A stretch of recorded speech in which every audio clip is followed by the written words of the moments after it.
സ്നേഹവന്ദനങ്ങൾ പ്രിയമുള്ളവരെ, പാഠഭേദത്തിൻ്റെ ഒരു പുതിയ പാഠത്തിലേക്ക് എല്ലാ മാന്യപ്രേക്ഷകരെയും സ്വാഗതം ചെയ്യുകയാണ്.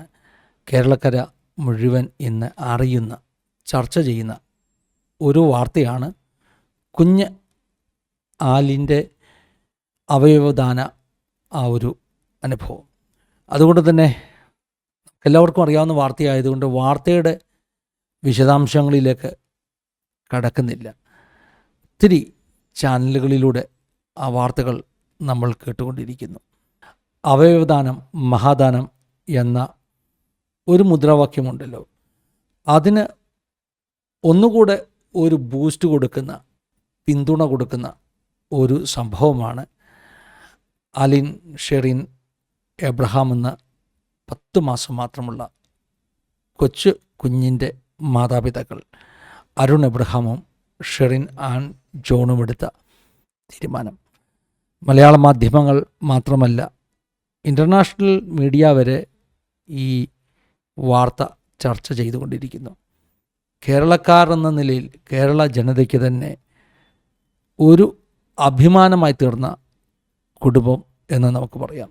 ദുഃഖത്തിലൂടെയാണ് കുടുംബം കടന്നു പോകുന്നത്. എന്നാൽ അവരുടെ ദുഃഖം ചില കൊച്ചു കുഞ്ഞുങ്ങളുടെ ജീവൻ രക്ഷിച്ചു എന്നത് കാണുമ്പോൾ അവിടെ ഏറ്റവും ഉദാത്തമാകുന്ന മാതൃകകളിൽ ഒന്നായി അത് മാറിയെന്ന് നമ്മൾ പറയേണ്ടിയിരിക്കുന്നു.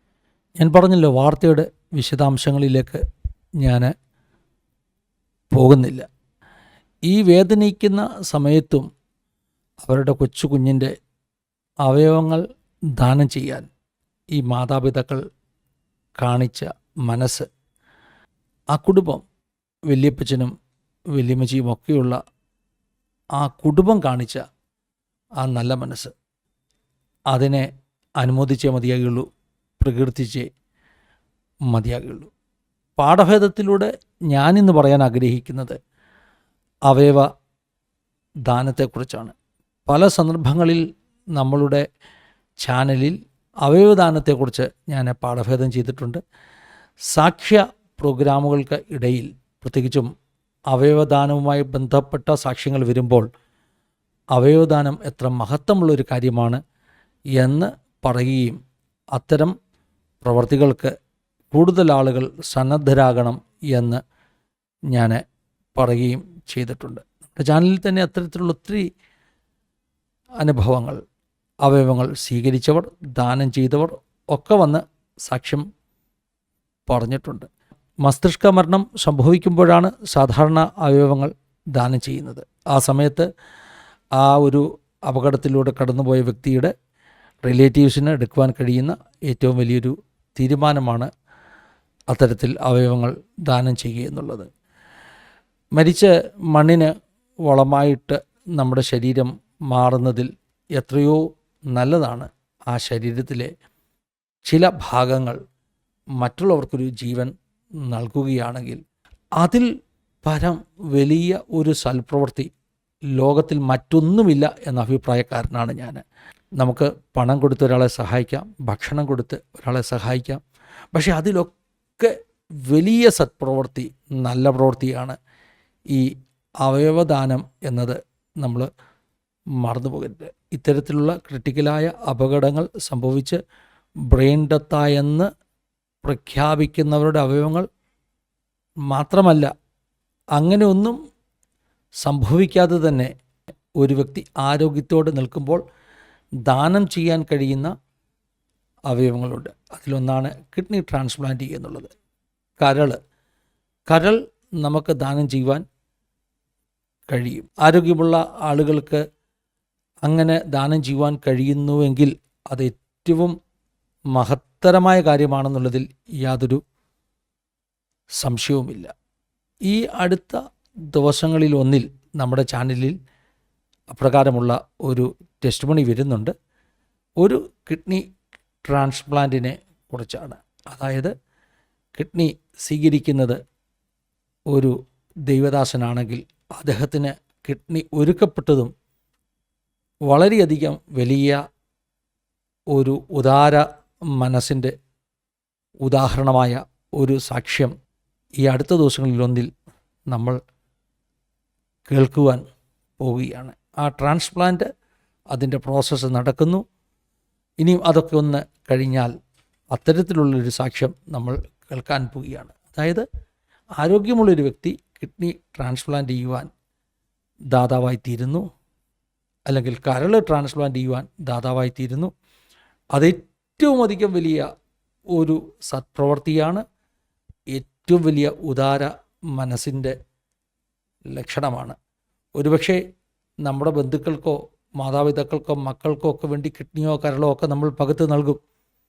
പക്ഷേ അങ്ങനെയൊന്നും ബന്ധമില്ലാത്തവർക്ക് വേണ്ടി നല്ല മനസ്സുള്ള ഒറ്റ കാരണത്താൽ അവയവങ്ങൾ ദാനം ചെയ്യുവാൻ കഴിയുന്നവർ ഇന്ന് കേരളത്തിലുണ്ട് എന്ന് പറയുമ്പോൾ അത് നമ്മുടെ സമൂഹത്തെക്കുറിച്ച്, നമ്മൾ പലപ്പോഴും ഈ യുഗത്തെക്കുറിച്ച്, ആധുനിക യുഗത്തെക്കുറിച്ച് സ്വാർത്ഥമായ ഒരു സമൂഹമാണ് നമുക്ക് ചുറ്റുമുള്ളതെന്നൊക്കെ പരാതി പറയുമെങ്കിലും ഇത്തരത്തിലുള്ള നന്മയുടെ നേരിയ വെളിച്ചം നമുക്കെത്രയോ ആശ്വാസം തരുന്നതാണ്.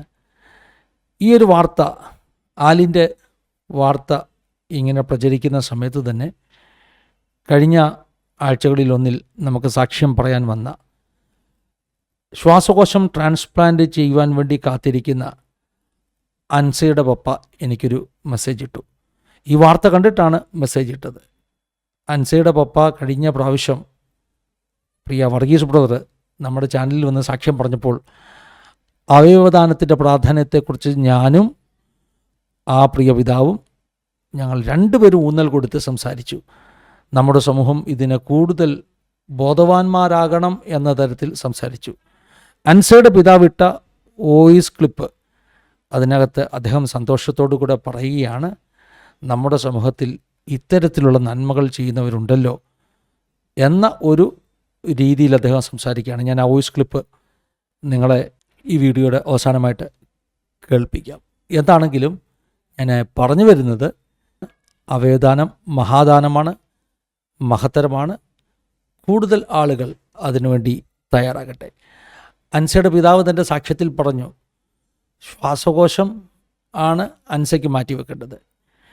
താൻ തൻ്റെ കിഡ്നി പോലും മറ്റാർക്കെങ്കിലും കൊടുക്കുവാൻ ഇപ്പോൾ തയ്യാറായിരിക്കുകയാണ്. കാരണം ഈ അവയവങ്ങളുടെ വില എത്ര വലുതെന്ന് ആ പിതാവിന് മനസ്സിലാക്കുവാനിടയായി തീർന്നു. മാത്രമല്ല, അദ്ദേഹം പറയുന്നത് ഈ അടുത്ത സമയത്ത് അദ്ദേഹം ബ്ലഡ് ഡൊണേഷൻ ചെയ്യുവാൻ തുടങ്ങി. പണ്ട് ഒന്നും അങ്ങനെ ചെയ്യാറില്ലായിരുന്നു. കാരണം അദ്ദേഹത്തിന് മനസ്സിലായി, കുറഞ്ഞ പക്ഷം രക്തബാങ്കുകളിൽ രക്തം എത്തിച്ചു കൊടുക്കുക എന്ന് പറയുന്നത് പോലും എത്ര വലിയ മഹത്തരമായ കാര്യമാണ്. നമ്മുടെ ഇടയിൽ ഇപ്പോഴും ആളുകൾക്ക് ബ്ലഡ് ഡൊണേഷനൊക്കെ ചെയ്യാൻ പേടിയുള്ളവരുണ്ട്. പക്ഷേ ആരോഗ്യമുള്ളൊരു വ്യക്തിക്ക് ചില മാസങ്ങൾ കൂടുമ്പോൾ അതിനൊക്കെ മെഡിക്കൽ നിയമങ്ങളുണ്ട്. അതനുസരിച്ച് ബ്ലഡ് ഡൊണേറ്റ് ചെയ്യാം. പ്രത്യേകിച്ച് നഷ്ടമൊന്നും ഉണ്ടാകുകയില്ല.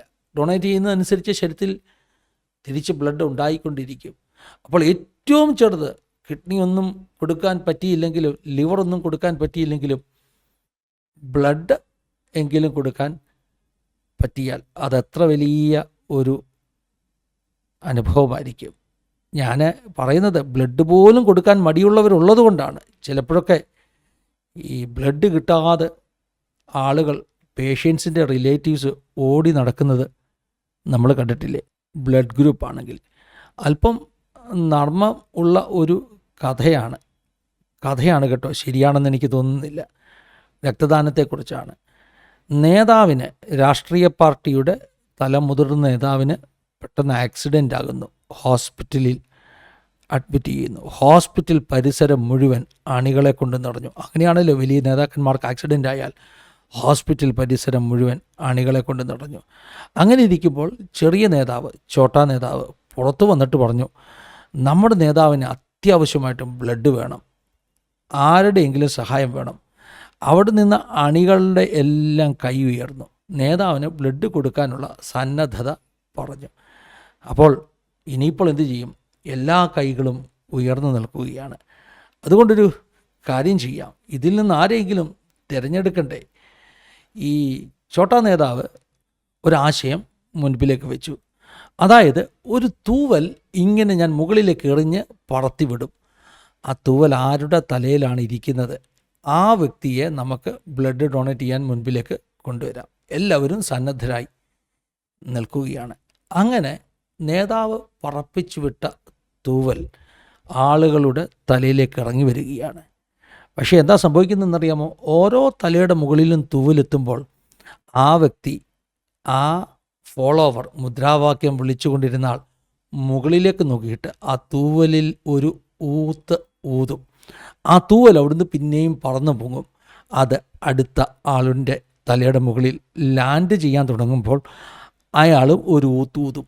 ചുരുക്കി പറഞ്ഞാൽ ആ തൂവൽ ആരുടെയും തലയിൽ ഇരുന്നില്ല, അല്ലെങ്കിൽ ലാൻഡ് ചെയ്തില്ല എന്നുള്ളതാണ് കഥ. പറയുമ്പം നമ്മളൊക്കെ പറയും അവയവം ദാനം ചെയ്യണം, കുറഞ്ഞ പക്ഷം ബ്ലഡെങ്കിലും കൊടുക്കണം എന്നൊക്കെ പറയും.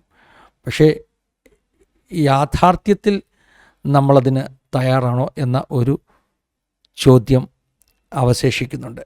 വേദപുസ്തകം അവയവദാനത്തെക്കുറിച്ച് എന്തെങ്കിലും പറഞ്ഞിട്ടുണ്ടോ? അവയവം ദാനം ചെയ്യുന്നത് ശരിക്കും വിശ്വാസപ്രകാരം ശരിയാണോ എന്ന ഒരു ചോദ്യമുണ്ടാകുന്നു. കാരണം മനുഷ്യൻ്റെ ബോഡി ദൈവത്തിൻ്റെ മന്ദിരം, ദൈവത്തിൻ്റെ സൃഷ്ടിയൊക്കെയല്ലേ.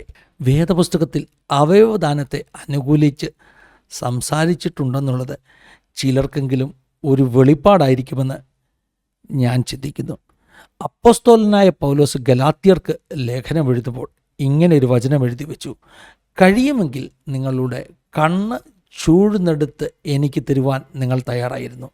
എന്താണ് ആ വചനത്തിൻ്റെ പശ്ചാത്തലം എന്നറിയാമോ?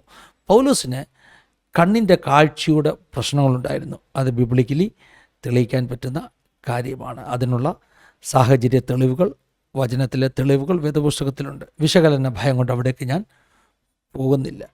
കാഴ്ച പ്രശ്നമുണ്ടായിരുന്ന പൗലോസ് ഗലാത്തിയിലെത്തിയപ്പോൾ ഗലാത്തിയിലെ വിശ്വാസികൾ പൗലോസിൻ്റെ അവസ്ഥ കണ്ടിട്ട് എന്തെങ്കിലും പോസിബിലിറ്റി ഉണ്ടെങ്കിൽ അവരുടെ കണ്ണ് പൗലോസിന് കൊടുക്കുവാൻ പോലും തയ്യാറായിരുന്നു. ഞാൻ ചിന്തിക്കുകയാണ്, ഈ കാലഘട്ടത്തിലാണ് പൗലോസ് ജീവിച്ചിരുന്നതെങ്കിൽ ഒരു പക്ഷേ ഈ പറഞ്ഞതുപോലെ ദാനം ചെയ്യപ്പെട്ട ഒരു കണ്ണ് പൗലോസിന് വെച്ചു കൊടുക്കുവാൻ ആളുകൾ മുൻപിലേക്ക് വരുമായിരുന്നു. എന്ന് പറഞ്ഞാൽ ജീവനുള്ളവരുടെ കണ്ണല്ല കേട്ടോ. പോസിബിലിറ്റി ഉണ്ടായിരുന്നുവെങ്കിൽ ഈ പറഞ്ഞതുപോലെ ഇന്ന് ഈ കൊച്ചു ആലിൻ്റെ കണ്ണുകൾ ദാനം ചെയ്യപ്പെട്ടതുപോലെ ആലിൻ്റെ കണ്ണുകളിലൂടെ ഏതോ കൊച്ചുകുട്ടി അല്ലെങ്കിൽ ആരോ ഒരാൾ ലോകത്തെ നാളെ കാണും എന്ന ഒരു പ്രതീക്ഷ ഉള്ളതുപോലെ പൗലോസും ഈ കാലഘട്ടത്തിലാണ് ജീവിച്ചിരുന്നതെങ്കിൽ അതിനൊരു പോസിബിലിറ്റി ഉണ്ടായിരുന്നു. അന്ന് അതിന് പോസിബിലിറ്റി ഇല്ലാത്തതുകൊണ്ട്, അന്ന് മെഡിക്കൽ സയൻസിന് അങ്ങനൊന്നും ചിന്തിക്കാൻ പോലും കഴിയാത്തത് കൊണ്ട്, അങ്ങനൊരു സയൻസ് ഒന്നും അന്നില്ലാത്തത് കൊണ്ട് അത് നടന്നില്ല.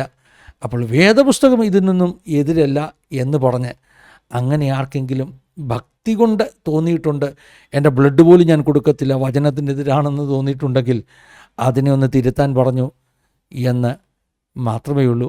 അവയവദാനം മഹാദാനമാണ്. അടുത്ത വീക്കിൽ വരുന്ന ടെസ്റ്റ് മണി നിങ്ങൾ കേൾക്കുമ്പോൾ നിങ്ങൾക്ക് കുറച്ചുകൂടെ കാര്യങ്ങൾ പറഞ്ഞു തരാം. അൻസയുടെ പപ്പായുടെ ഓഡിയോ ക്ലിപ്പ് അവസാനമായി ചേർക്കുന്നു, അതുകൂടെ കേൾക്കുക. ദൈവം എല്ലാവരും സഹായിക്കട്ടെ, അനുഗ്രഹിക്കട്ടെ. God bless you all. പാസ്റ്ററെ, പ്രൈസ് ദ ലോർഡ്. പാസ്റ്റർ അതെ ദാനത്തിൻ്റെ മഹത്വത്തെക്കുറിച്ച് പറഞ്ഞല്ലോ. അത് നമ്മുടെ കേരളത്തിൽ സംഭവിച്ചിരിക്കുന്നു.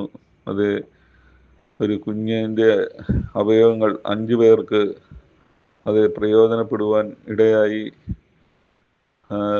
നമ്മൾ അത് പറഞ്ഞതിന് ശേഷം ഇത്രയും വലിയ ഒരു ദൗത്യം ആ പിതാവ് ചെയ്തു.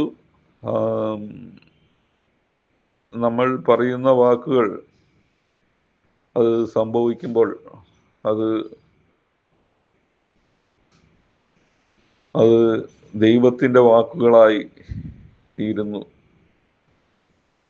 ആ കുഞ്ഞ് മരിച്ചാലും ജീവിക്കുന്നു. അത് ഈ ലോകം മൺമറിഞ്ഞാലും രേഖകളിൽ, ചരിത്രങ്ങളിൽ എഴുതപ്പെട്ട അത് ഇത്ര വലിയ പുണ്യം അത് മറക്കുവാൻ കഴിയില്ല. നമ്മൾക്ക് ആ കുടുംബത്തെ ഓർത്ത് പ്രാർത്ഥിക്കാം. God bless you pastor.